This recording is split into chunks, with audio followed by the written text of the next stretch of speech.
before we dive into today's episode, I wanted to let you know that you can follow Chat Sematary on Instagram and Twitter at Chat Sematary. There are links to those in the show notes.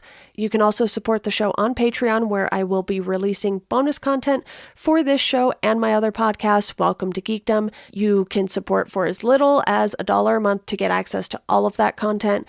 You can also rate and review the show on Apple Podcasts or Podchaser. Both are extremely helpful for the show. And now let's dive into today's episode. Hey everyone, Chat Sematary is back. I'm your host, Deanna Chapman, and today I am joined by Drew Dietsch. We are talking in the tall grass, and we're doing something a little different with this episode. We're going to talk about both the story and the movie in this one, because the story slipped by me when I was making my giant spreadsheet that all of the guests know about by now. And it was one that was put out on Kindle and then later collected in a Joe Hill collection, not a Stephen King collection. So that's why it slipped by me. But Drew, how are you doing today? I'm doing well. Anytime, if there's a corn story, or I guess now grass, I have to be brought on. I'm the foliage expert. Creep show, we had to do the weeds thing. So I like my role there. It's totally understandable that you would miss this in the collection. Like you said, it was collected in a Joe Hill collection. And frankly, I would love to, we'll never know this, but I would love to know what the delineation is between what King did on the story and what Hill did on the story. Because having read some other Joe Hill stuff, I would not be surprised if it was like a 60-40 split favoring Joe Hill. Yeah, I would agree with that. And I was reading it, and I'm always one of those people who is absolutely terrible at telling who wrote what parts, because by the end of it, all of the stories that King has co-written have had enough of him in them to where I don't really notice like a tone shift or anything like that with the other writers like Peter Straub and Richard Chismar and obviously, Owen and Joe, but I'm either just not paying enough attention, which I paid attention to this one because I read it and then not immediately watched the movie, but watched the movie within like a couple hours after finishing the story. And it was one of those things where I was like, okay, I was reading it and I thought the story was a little strange. And I was like, okay, well, it's Stephen King. His short stories can get a little strange because I think he plays a little more with the kinds of stories he tells in his short story format versus the longer novels and things like that. But, I've only read one or two Joe Hill novels, so I'm not as familiar with, his style and his types of storytelling, although I did watch Nosferatu and, that's its whole own thing. But as far as writing goes, I was like, yeah, this kind of just feels like a King thing to me. Yeah, it's the short story, which I quite like, but I would not be surprised to find out if the kernel of the idea was Joe Hill's and Stephen King kind of extrapolated certain ideas. The idea, the basic story being that this brother and sister are traveling across country. The sister is pregnant. She's 19. And on their journey, they stop and next to this beat down church, and they hear somebody in this field of tall grass, a kid screaming for help, and they go and investigate and then become lost inside the tall grass, which is exhibiting this sort of supernatural distancing of them. And I want to stay specifically on the story because the movie adds a whole nother element to it. But in the story, it is that the distance seems to keep changing, even if they don't move. Yeah. Like they seem to be getting farther away from the road, farther away from each other. And as a kernel of an idea, I think that's great. I think it's like a really simple, creepy idea to do in a short story. And when it's eventually revealed in the short story that the source, presumably, of all this weirdness is this strange obsidian-like black rock in the middle of this, somewhere in this field in the story, that seems to exhibit some kind of supernatural powers. It's implied that it's been here for millennia, like who knows how long. It's weird and it's creepy, and where the story goes eventually is extremely dark. And it reminds me, the King part of it that it reminds me of is the short story. Is it called Survivor Type? Yeah. I think yes, because it has a very similar dark, twisted, I guess spoilers, cannibalistic ending. As that, I think it's an interesting thing. It's something that when we talk about the movie, I'll get into what I think they did right and what I think they were just doomed to fail with the movie. But as a short story idea, I think it's really fun and creepy and weird. And like you said with King, it's a little bit more abstract, which he can often do in his short stories because he doesn't have to be beholden to some larger character narrative or some larger world building or anything. It can just be like, hey, this is a weird abstract idea. Let's play it out for a little bit and have fun with it. Yeah, he's done stuff like that plenty of times before. I think The Raft is a good example, too, of not really focusing too much on the characters, but more so focusing on what's going on around them. And with this one, at the beginning of the story, we get a little background as to why Becky and Cal are driving across the country. And you don't get that in the movie right off the bat, but, the story gives you a little more information, and it doesn't focus on the same number of characters, let's put it that way, as the movie does. But I still think, this is a small enough story where even if you only have a handful of characters, you don't need to know everything about them. Like the boy Tobin, for instance. We don't know his favorite color. We don't know what games he likes to play.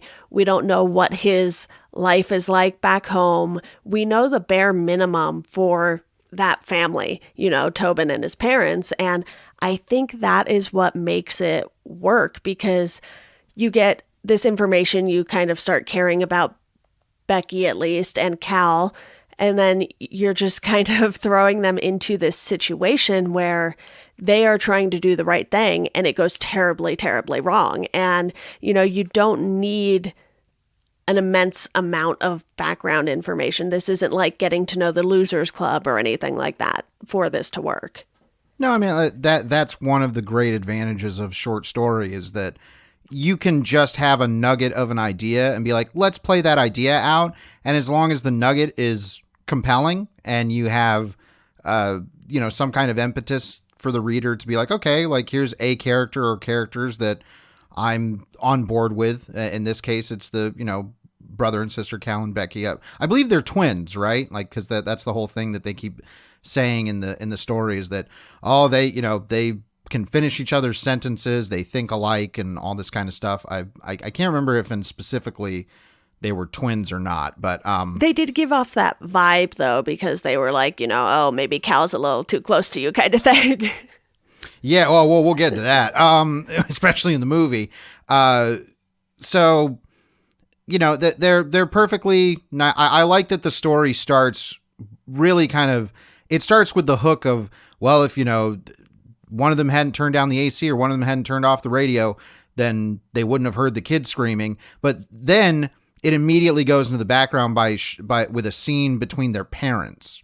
Mm-hmm. Talking about them and what's going on. And so it's like, okay, this gives us just enough of a foundation for characters so that when they get thrown into this wacky and terrifying premise, we have some establishment of a reason to care about what happens to them. But the story, I think it's only like 40 pages or so. Mm-hmm.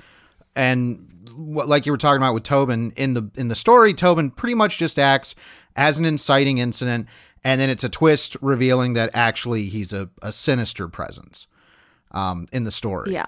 And it's like, okay, that works, fine, cool, great, gravy. The character of Tobin's dad, who we will definitely talk about in the movie, is extremely short-lived. Like, he's only there for a couple of pages and is, again, made to be a threatening presence and establish something that I think is actually better expounded upon in the movie. But, the short story for anybody, like I said, spoilers, they end up lost in this field. Cal is tempted by Tobin to touch this giant rock because he keeps saying, like, if you touch the rock, you'll know exactly where Becky is. You can find her and you'll know everything. Mm-hmm. and he is magnetically pulled towards the rock, which has these strange kind of ancient stick figure drawings of people on it, and again to push home, it's like it's been here a long time. And once he does, it seems that he has been consumed by some kind of sinister force. He finds Becky, who has this extended dream sequence about losing a kid she was babysitting and all this kind of stuff, which eventually ends up being a metaphorical thing for her own baby, because she gives birth in this field and is unbeknownst to her fed her own child to survive. It's brutal. Yeah, I mean, and essentially that's the end of the story proper. There's like an epilogue where a band of weird hippies show up and get sucked into the field again. Like, it's like, it will keep going on forever kind of ending. Yeah, I want to talk about that ending real quick. Sorry to interrupt you. That feels Stephen King. No, that ending feels extremely Stephen King. Yes, I was like, I didn't need this. It's bizarre because there's all these allusions to like Ken Kesey's The Merry Pranksters, and it's like their character names are like Ma and Pa Cool and Twista and Tony the Wiz or something. Like, this is Stephen King. Yeah, honestly, and the line that it could have ended on, if they didn't add that sort of, it's only a page, so it's not even a lot, but the line right before that sequence is Becky DeMuth hugged the rock. And I feel like that would have been such a better ending. And, I've talked a lot about King's endings on here because he will do things like add an epilogue that we didn't really need and things like that. And they're usually not super long, but you're like, okay, where you had ended it just before that was kind of perfect. But there are endings that I absolutely love, like Pet Sematary's ending, for instance. And, it's hit or miss for a lot of people. I know it's a often talked about thing, but yeah, this I was like, why? He parodied himself in It Chapter 2 when he's like, yeah, I don't like the endings. It's like, like it's a known factor with him. Yeah. So that was kind of the slightly disappointing part with this story for me, but I really did enjoy this overall because it wasn't too long. It was one of those things that reminded me a little of N, because in N there are like these Stonehenge kind of stones, and if you take a photo, there's an extra one in it kind of thing, and it kind of messes with space and time in the same way that this does. Interesting. Yeah. I mean, I think if this had been in a collection and was like the last story in the collection and it left you on that, and specifically like you said, it ended with Becky DeMuth hugged the rock, it'd be like, ooh, all right, I need to go like for a walk in the sunshine. Yeah, like and then they just brought in like these wacky characters and you're like, but we don't care about them, so I don't want that. It's an unnecessary epilogue, and it's completely excised in the movie appropriately, but also because the movie goes down a completely different path. It really does. And, Drew, do you have anything left on the story before we dive into the movie? No, other than like, I like Joe Hill as well. Obviously talking about Stephen King a lot, but I've read a couple of Joe Hill's novels and short stories. I like the 20th Century Ghost collection quite a lot. And I'd say this is like, for Stephen King, this is pretty good. For Joe Hill, I'd say this is like a one of the best things that I've read of his. Yeah, I think that's fair to say. And one of my biggest regrets with this podcast, and it's not like a huge regret, but just covering the collections the way I didn't get a chance to really like dive into each story. So, I'm closing in on catching up here, and then I'm going to, do a Stephen King cleanse and go read some other things first. And then maybe, you've earned it. Dive back into some of the short stories that I maybe didn't pay as much attention to in the episodes, because I largely talked about, the ones that had been adapted like this one, because those are obviously going to be the ones that people are more familiar with if they've had movie or TV show adaptations. So, it's been quite the journey here, but let's talk about the movie, which is a whole different journey, Drew. It really, so I was actually extremely hyped for this movie for the simple fact that it was being directed by Vincenzo Natali, who, for anybody who doesn't know, he directed the cult hit Cube, also directed a number of episodes of the television show Hannibal, and the movie Splice, which is one of those movies that I want to recommend to people, but it's also like, yeah, but it's extremely icky and weird, and I don't know if I can recommend it to you, but it's really good. So I was like, oh, great, new Vincenzo Natali adapting this short story that I quite liked. The only thing that I realize now that was probably working against the movie is that this is a Netflix film. Mm-hmm. And the reason I say that it works against it is that the Netflix audience, I have learned, has very particular expectations, and especially when it comes to what I think they like as horror. And as soon as it was like, oh yeah, it's going to be out on Netflix this weekend, and I started seeing the responses, I was like, yeah, this was not the right audience to like market this to, as like all Netflix big releases. It was the banner thing across the platform when you open it up, so a lot of people just clicked it like that. And I think the story is weird, but the way that Natali decided to adapt it and the things that he decided to focus on visually and with mood, this has got to be it, if not one of, potentially the most surreal Stephen King horror movies I can think of. Yeah, I know that you and I are probably a little differing in our opinions of this movie, but I think you're totally right that, this wasn't the right audience for this. Like, if this had been something like a Shudder original, for instance, I think that platform and that audience, frankly, would have been much better suited for this. And, that's not to say that Gerald's Game was a mistake for Netflix, and that was not the right movie. audience. But those, like Gerald's Game as a Netflix original and In the Tallgrass as a Netflix original, are two very, very different movies still. It doesn't matter that they're both Stephen King adaptations. It's just, the styles are totally different. And obviously Mike Flanagan now has quite the relationship with Netflix and, the horror stuff that he does for them. But, with In the Tallgrass, I was a little worried because it is an hour and 40 minutes, which I do think was a little too long for this, given that it was a 40-page story. And, Well, yeah, I mean, yeah, you find out why, because they pretty much cover the short story in about the first half hour or so. And then the story becomes something completely new and different, and the elements that are added make it, I mean, it is still essentially the same story, but it becomes but when they make that turn, it's like, all right, things are extremely different as far as motivation and the concepts that we're having to deal with. And I'll admit, I think that's where it lost me a little bit, because in the short story, baby daddy Travis is mentioned twice within like the same paragraph, and that's it. And only once by name, yeah. Yeah.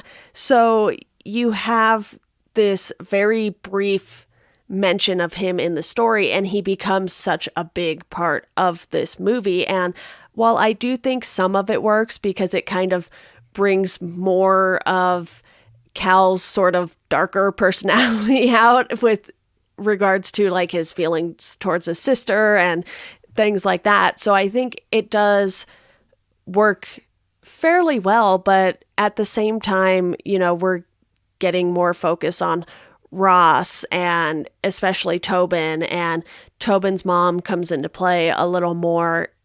It just didn't come together for me. It felt a little too repetitive at times, and I think because of the runtime, that was bound to happen, especially once I was like you said, 30 minutes in, and I was like, so what now? Well, because here's the big conceptual change that they make from the short story to the movie is that in the short story, it is pretty much only distance that is affected in the field, that people, they just continually get farther apart or whatever. In the movie, that is true, but the other thing that gets affected is time. time becomes affected in the field in weird ways.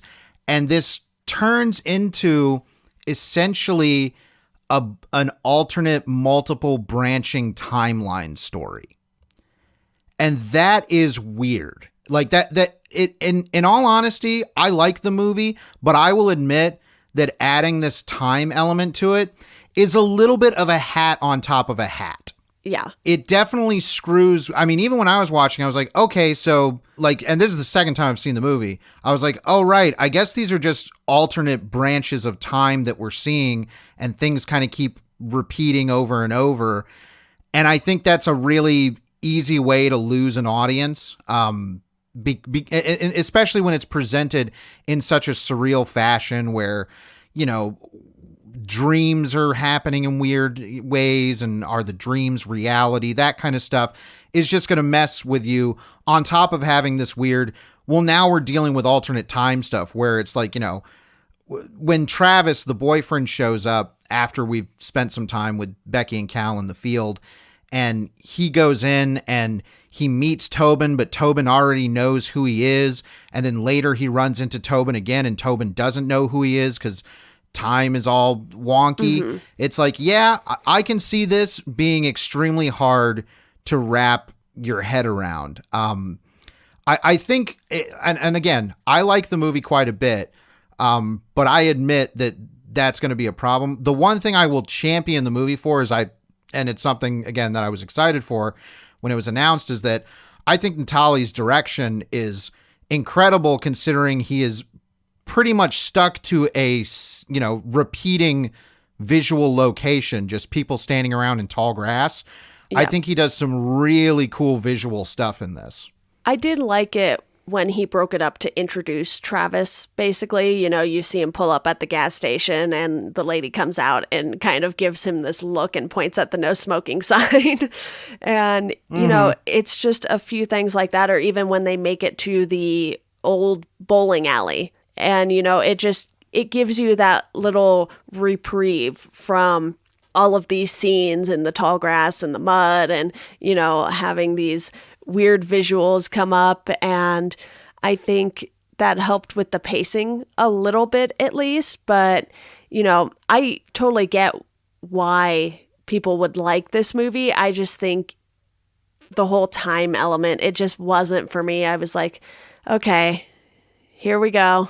All right, they're not going to know anything. It becomes deliberately repetitive, like you said. Like, we'll see the same scene 3 times, but then something changes, and you're like, like, it can feel like you're getting a sense of stalling. And for me, I enjoy the idea of like, well, let's revisit the same scenario, but now something's different about it. What changes? And, you know, to the point of direction, like, I think there's very cool surreal images in here, like Becky dreaming or seeing the image of her fetus being, you know, consumed by grass. You know, there's so much in the movie that adds on to what was present in the story. Like the idea that the grass is possibly somehow sentient. Like that it's, you know, not in like the ooh evil grass way. It's like, no, it's an extension of the rock in some way. You know, there's great moments when the wind will be blowing. The one moment I love is when the wind's blowing, and then all of a sudden the grass is swaying, and then it just stops, and everything stops. It's like that's fun, cool, creepy imagery. The kind of weird dream sequence stuff, or like when somebody touches the rock and the sky explodes into this, you know, water drop of blood and things like that. It's like, yeah, like I like this a lot from a visual standpoint, but it's all mixing in weird symbolism and stuff, and that is not what people on a Friday night when they're checking their Netflix want to see as far as a horror movie experience goes. That they want something that's a little bit more straightforward. I think there's still things. I think one of the absolute best things about the movie is Patrick Wilson's performance as the villain. He's having a ball. Yeah, the cast is good in this. And, you know, the actress who plays Becky is actually also in Lock and Key. Oh, okay. So that was just a fun little tie to, you know, another Joe Hill thing there. And that's something that always intrigues me when people kind of return to certain properties Mm-hmm. or, certain people's IP, because we've seen it happen so, so often with Stephen King stuff. And, sometimes it's like decades in between appearances, like, Sissy Spacek playing Carrie in the 70s and then coming back for Castle Rock in the 2010s. That's like a huge gap, but it's just so fun to make those connections. And the cast does a really nice job. And I will say that, Drew, you and I have talked about quite a few movies here that were not great and also did not look great. So I want to credit this movie with the cinematography and just the way it looked, because it was really, really well shot. Oh yeah, I mean there's so many cool moments taken out of the context of the movie that I think are cool. Like there's this whole weird dream idea sequence of what I assume is all the different people over generations that have, succumbed to the Black Rock and been a sacrifice. They're showing up as these weird grass vortex face people. And there's a shot where Becky is the one seeing this, and it's this bird's eye view of it looks like both the people, but then the people are also the field, and they're doing this weird undulation as they're chanting, and they're like moving Becky closer to the rock. It's an awesome image. And again, Natali is just a great director with this kind of weird surreal horror. And knows how to make stuff look really good. His productions always look exceptionally great. And again, like I said, Patrick Wilson he gets an amazing head squish in this movie. I want to point out, I'd forgotten that. The head squish moment is fantastic. He's extremely creepy, extremely fun. And my favorite thing in terms of adding upon the story is actually his moment when he first brings them to the rock and starts talking about it. Because in the story, that never happens.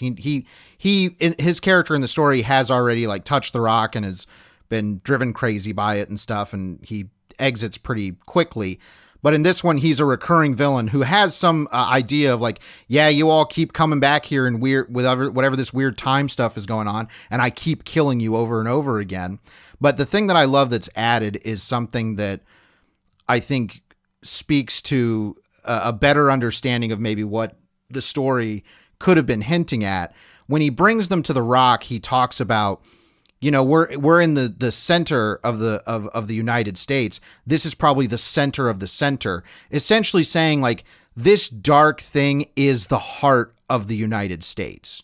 And that adds a lot of really interesting subtext and metaphor and stuff to it's okay, well, what is this dark heart that people have been sacrificed to over and over? Of course, there's a church nearby, so it brings in ideas of religion. But what I like is that in the story, they mention this, but I don't think they draw attention to it. The characters don't in the movie, is that the church is called the Black Rock of the Redeemer. Yeah.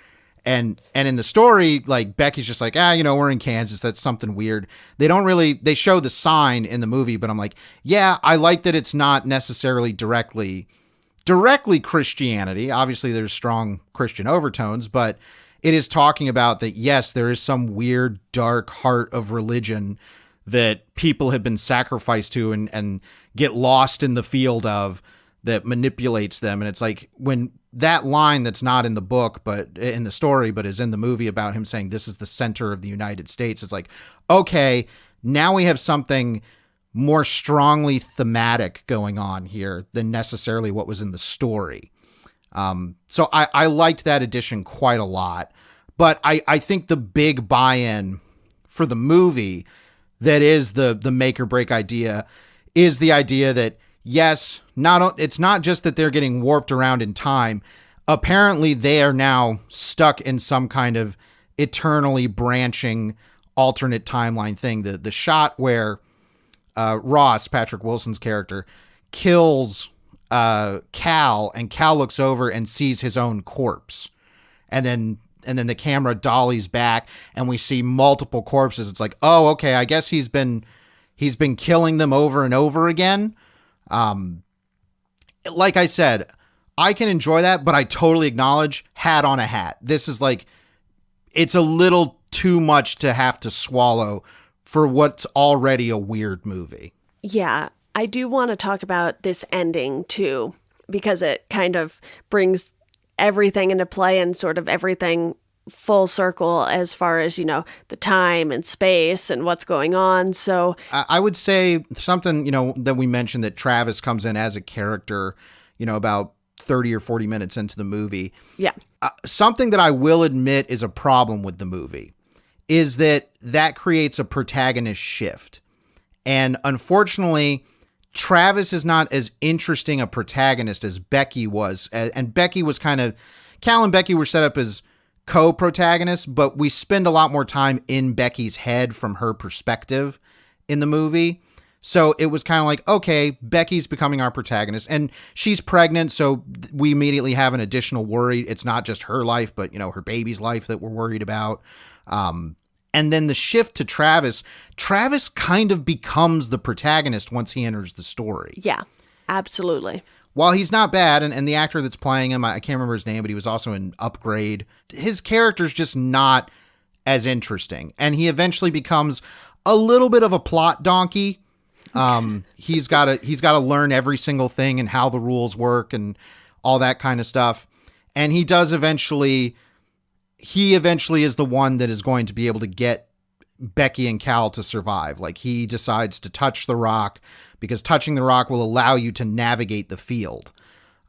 But in that way, you're stuck in the field. You're never going to leave it. So he touches the rock. He gives Tobin, I think it was like a necklace that Becky had, and gives it to him and gets Tobin out. And not only gets him out of the field, but puts him in the moment in time just before Cal and Becky entered the field. Yeah, there definitely is a shift as soon as he comes into the picture. And, with the ending, we're back where the movie essentially started a few minutes after. Becky and Cal are on the side of the road. Tobin comes running out of the church while he is also yelling to them from the field. So not only does it shift time, but it's allowing Tobin to exist in two places at once. And then it just kind of ends after that. And you're like, okay, all right. Yeah, I mean, Tobin, does he exist? What we don't really understand where the field exists in time and space. True. Like, it's its own universe in a sense. Because I was thinking this time, I was like, why didn't he send Tobin back to meet himself? Like, can stop his family from going in, because then that would also stop Cal and Becky from going in. Or maybe they wouldn't, because I think they mention in the story and in the movie that they heard a woman crying for help when they got in. Or no, was it just that their dog ran into the field? Because there's a scene in the movie where we see them stopping, and I think they hear a woman or somebody else crying for help too. Yeah, I think they hear something because Tobin starts walking towards like the edge of the parking lot. For all that's worth, it's basically just a dirt lot. But, he's with his dog Freddie and his mom, and Ross is on the phone. And then Freddie just takes off into the field in the movie. And, I think it's kind of implied that if they didn't hear it, the dog was hearing something at least. Right. Yeah. So but yes, Tobin shows up and Tobin's able to stop Cal and Becky from going in and save them. And the other big thing, because this is really what I felt the story was about, and the movie, this is a thread of what it's about. It is about the fear of motherhood, of parenting.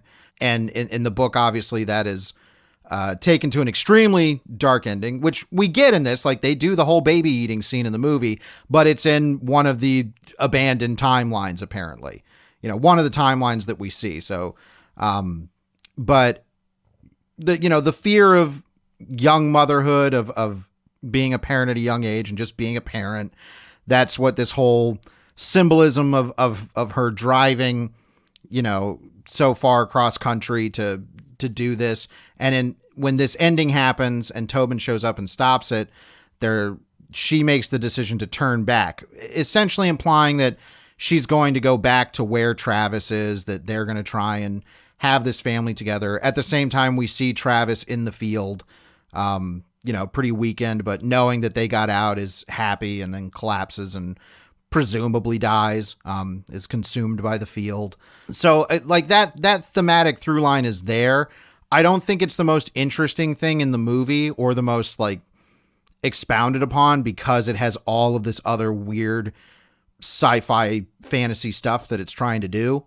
But yes, the movie also does just kind of end. Like we see Travis there, he's consumed by the field, and then just fade to black, and Creedence Clearwater Revival starts rocking. I like this movie, but I'm also extremely like prepped to like it because of the director. He's done other very kind of surreal horror stuff in the past.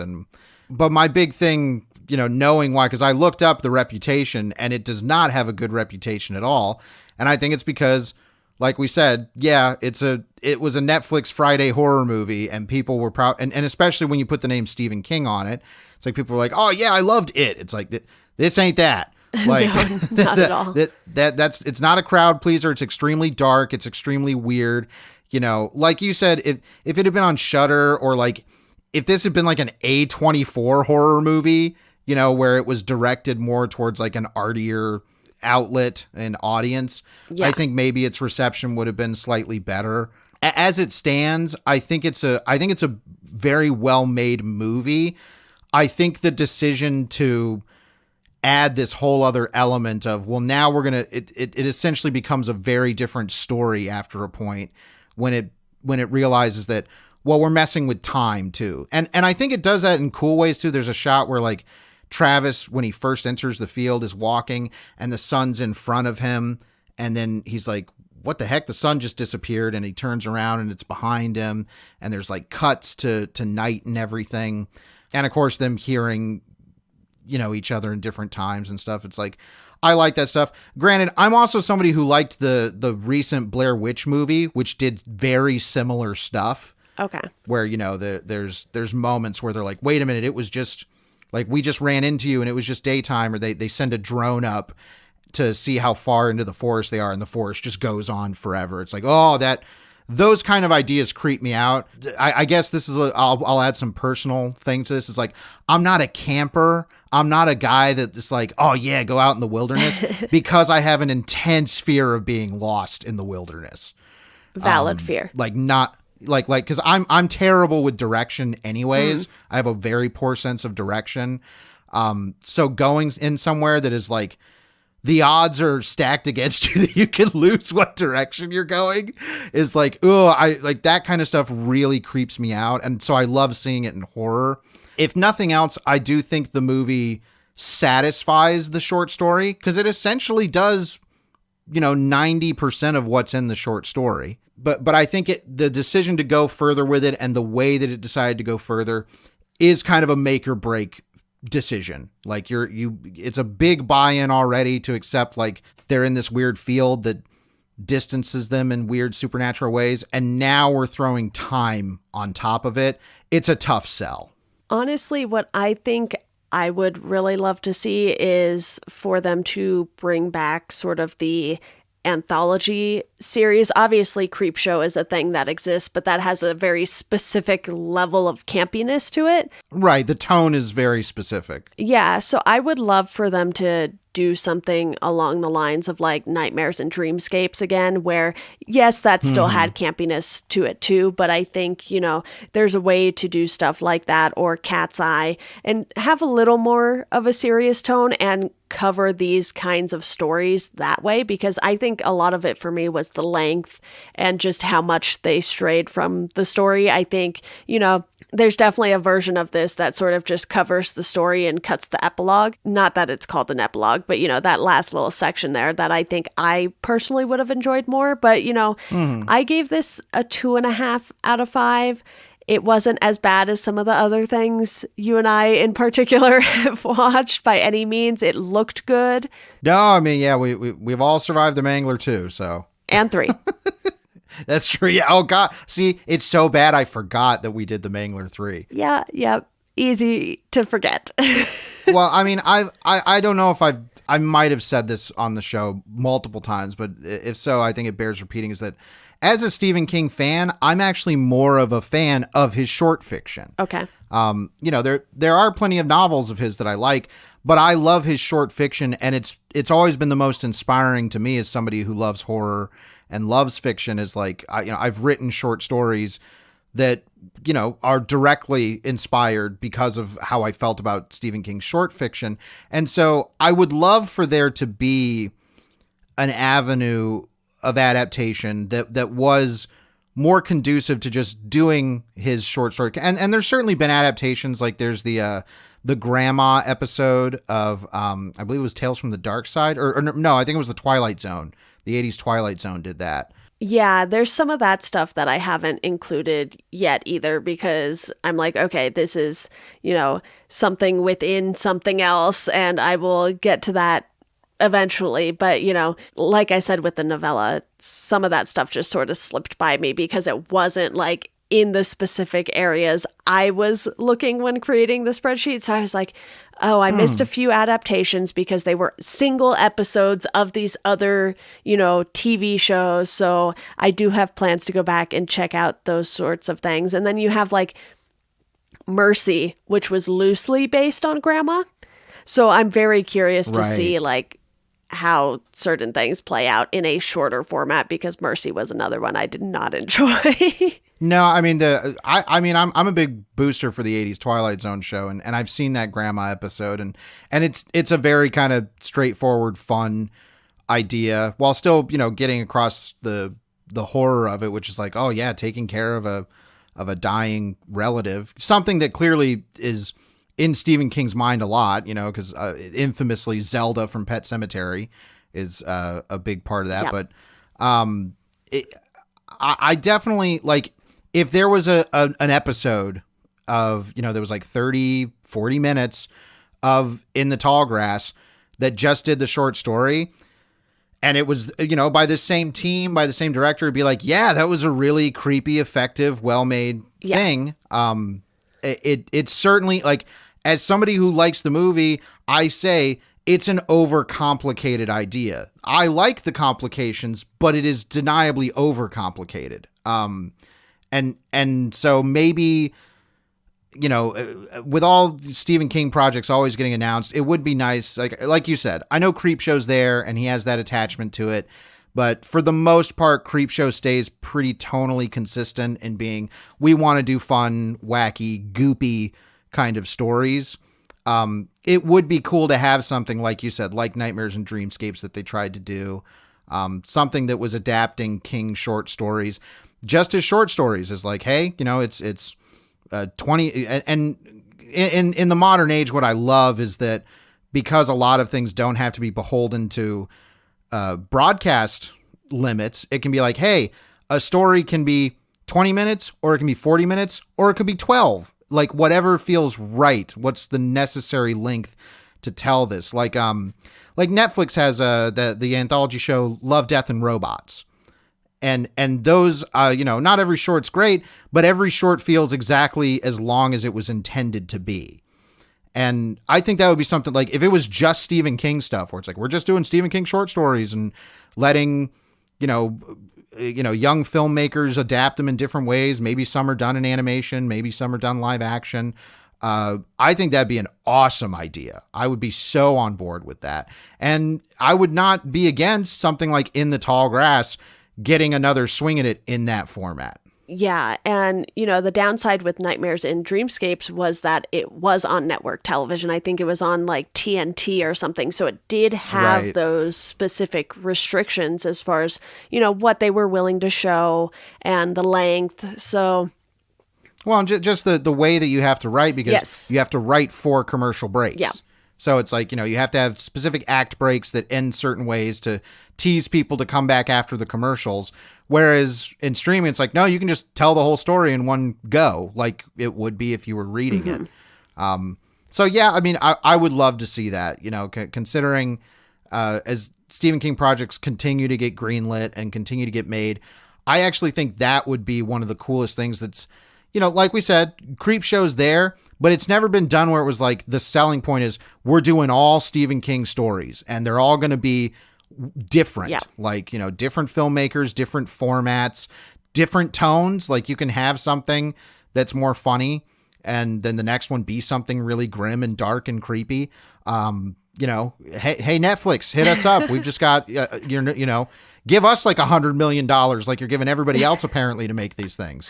Yeah, we have some good ideas here. Yeah, and just pay us for them. Lots of untapped Stephen King short stories. It's true. I mean, well, it's interesting, on this topic, they're getting to the point now where they're spinning stuff off in larger ways, like that Chapel show, which is like a spinoff of the short story Jerusalem's Lot. Yes, which is only like 30 pages, and Chapel is 10 episodes. I'm actually watching that right now, and I'm just like, okay. But if there was like a Stephen King anthology show, it's like, hey, you can just do the short story, and you can have your own take on it. Obviously, you don't want it to just be a one-to-one adaptation, but there's some stuff it's like, yeah, you don't need to make it into a feature film. Yeah. You don't need to make it into a 40-minute episode of something, when if the story was 8 pages, like do it in 10. Like do it in 10 minutes and tell a fun little story. And like I'll say it again, is like, if that came around and somebody did In the Tall Grass and kind of just did the short story, I'd be cool with it. I'd watch that. Yeah, because like you said, not too much was missing. Maybe the conversation with the parents at the beginning of the novella or short story is something you could add in and just, make it differentiate itself from the Netflix version that we did get. But Drew, I know you rated this a little higher than I did. So I love that you enjoyed it. I'm extremely biased in favor of the director, and I'm very used to this particular brand of surreal horror, and I like it because for me, if you can craft strong visual images that I will remember, that goes a really long way. And I think as a visual experiment, I think In the Tall Grass is pretty darn good. Mm-hmm. Like I think it creates some really cool images and concepts and stuff. In terms of the cinematography, in terms of the filmmaking and the storyboarding and stuff like that. And that goes a long way for me. And I like how extremely weird it gets. But again, as I said, I recognize it's too much. Like it's too weird, but sometimes I like too weird, in the right hands. So, but yes, it's always fun when we have differing opinions on the subject. As long as everybody out there still likes Children of the Corn 3, which, Children of the Corn 3, if you watch one Stephen King foliage, like related thing based off of this podcast, please watch Children of the Corn 3 Urban Harvest. It sure is something. That's for sure. Yeah. You'll get a Charlize Theron cameo. Look, I mean, look, if a stop motion corn monster showed up in The Tall Grass, I would have bumped that up to 5 stars. So I'm just saying. That is completely fair. But Drew, thank you so much for joining me to discuss this one. And thank you for being willing to discuss the story in addition to the movie. That was kind of a last minute decision on our part. And, so a little out of chronological order here with this episode, but I think that's okay. That's okay. It's maybe it's a bonus. You're getting a 2-for-1, everybody. And as always, Deanna, I'm always stoked and happy to be on here. Next time there's some plant or grass or oriented thing, you know where I'm at. So just hit me up. Yeah, maybe one day someone is going to adapt the plant and finish it with their own ending. There we go. Zing. Got you, Big Steve. We'll end on that note.